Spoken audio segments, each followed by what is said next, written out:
Hi, I'm Old Sneelock. Welcome to another episode of Old Sneelock's Workshop.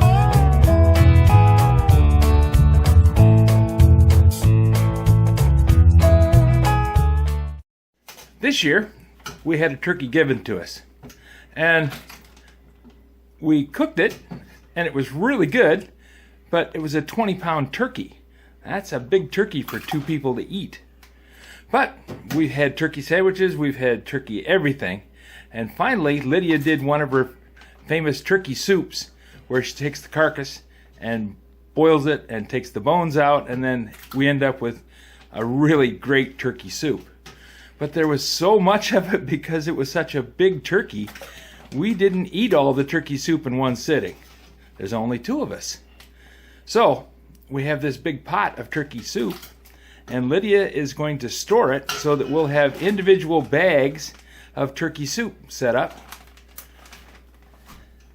What she does, she writes on the outside of the bag what it is, and then fills the bag up.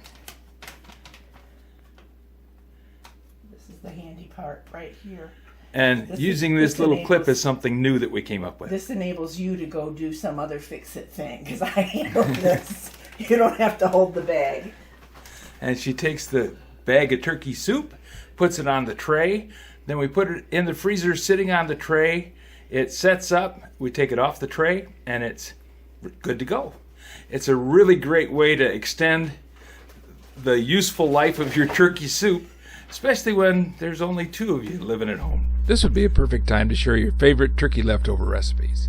Just drop a note in the comments, and we'll share your recipe with the world. If you have any suggestions for a new video, questions about today's video, or any of the other videos on the channel, just drop a note in the comments. You know, we read them all. Thanks for watching.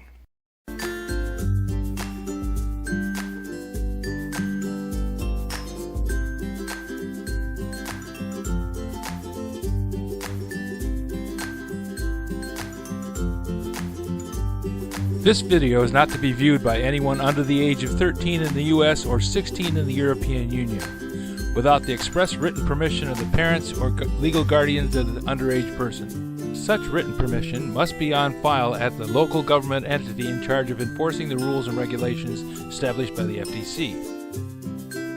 Anyone violating these terms is admitting by default that they hold harmless the owners and operators of this channel. Any and all questions should be addressed to your local branch of the FTC.